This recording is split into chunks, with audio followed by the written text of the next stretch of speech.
আসসালামু আলাইকুম সবাইকে, কাছে এবং দূরে, দেশ এবং দেশের বাহিরে যে যেখান থেকে আমার ব্লগ ভিডিওটি দেখছেন, আশা করি সবাই ভালো আছেন।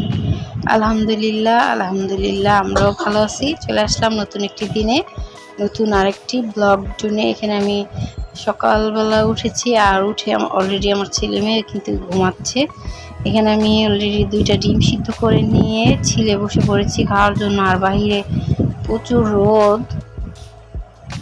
এখন মানে ফ্রেশ হয়ে তারপরে ভাবলাম ডিমটা খাই। আর সকাল সকাল চেয়ারের অবস্থা একদমই বিধ্বস্ত। যাই হোক, তারপর একটু আজকে ক্যামেরার সামনে আসলাম। আর এখানে এখন ডিমটা খেয়ে নিচ্ছি আর খাচ্ছি। যাই হোক, আপনারা দেখতে থাকেন ভিডিওটি, আশা করি ভালো লাগবে। যদি ভালো লাগে, কোথাও কোনো অংশ ভালো লাগে, অবশ্যই কিন্তু একটা লাইক দিতে ভুলবেন না, অবশ্যই লাইক দিবেন।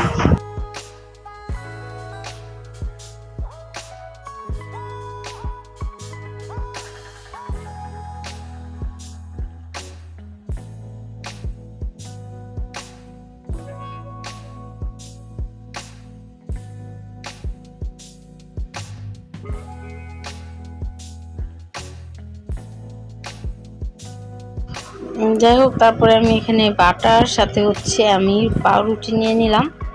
পাউরুটিটা অনেক বড় ছিল, মোটা ছিল, এই জন্য পিস নিলাম। এখানে একটু বাটার মিশিয়ে দিব, আর বাটারটা মিশিয়ে খেতে কিন্তু ভালো লাগে।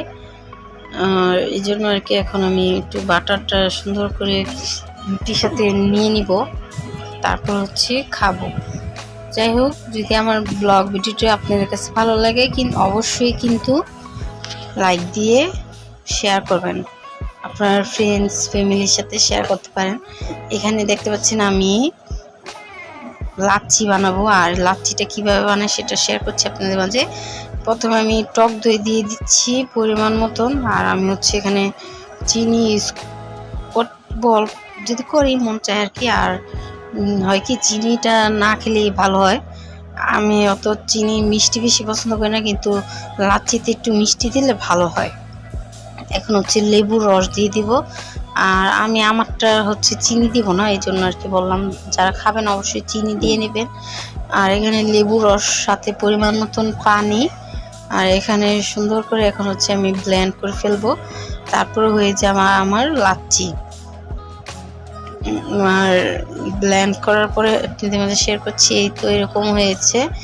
এখন একটু সল্ট দিয়ে দিলাম, আর হিমালয় পিঙ্ক সল্ট ছিল ওটা। এখন আবার একটু ব্লেন্ড করে তো গ্লাসে নিয়ে নিলাম। আর লাচ্ছিটা ভালো হয়েছে। আর লাচ্ছি খেতে কিন্তু কার না ভালো লাগে বলেন, আমার থেকে তো অনেক ভালো লাগে। আর চিনি দিলে মনে হয় আরও ভালো লাগতো, কিন্তু তারপর আমি চিনিটা দেইনি। যাই হোক, দেখতে থাকেন ভিডিওটি।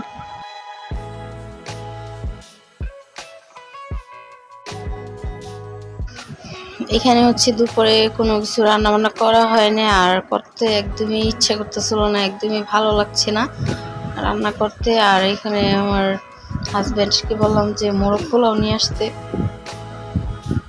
যেহেতু আমার বাচ্চা কাচ্চা আছে, ওরা তো খাবে। আর ওদের এখন আমি গোসল করা হয়ে গিয়েছে অলরেডি। এখন সুন্দর করে আমি প্লেটে বেড়ে নিচ্ছি পোলাওটা। আর এই দোকানের পোলাওটা ভালো, অনেক মজা লাগে, সাথে সালাদ। আর এই তো মাংস, চিকেন ছিল। আর এখানে আমি ঢেলে তারপরে শেয়ার করছি। হ্যাঁ, এখানে একটু পড়ে গেল। যাই হোক,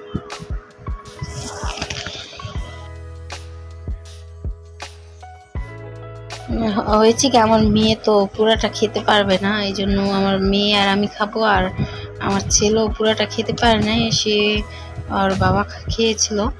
এই জন্য না হলে অন্য সময় 2-3টা নিয়ে আসি।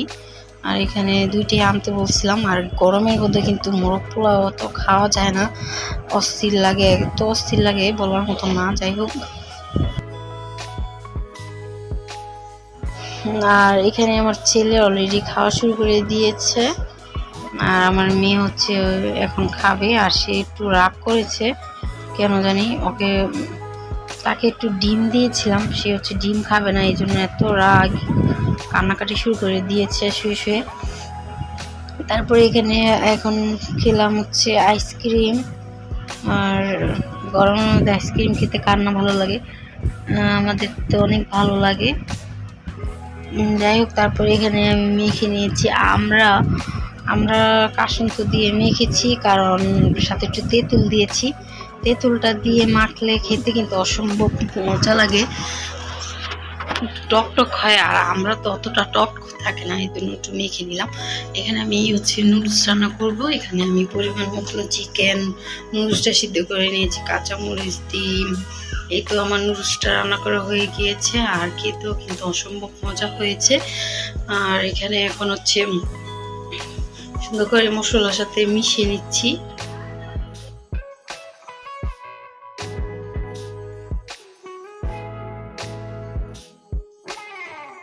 যাই হোক, এইখানে আমি চিকেন রান্না করেছি আলু দিয়ে একদম ঝোল ঝোল করে, কারণ যেহেতু সারাদিন কিছু রান্না বান্না করি না, যাতে রাত্রে খেয়ে তারপরের দিনও খাওয়া যায়, এই জন্য আর কি। যাই হোক, ভিডিওটা পর্যন্তই, আশা করি ভালো লেগেছে। আল্লাহ হাফেজ।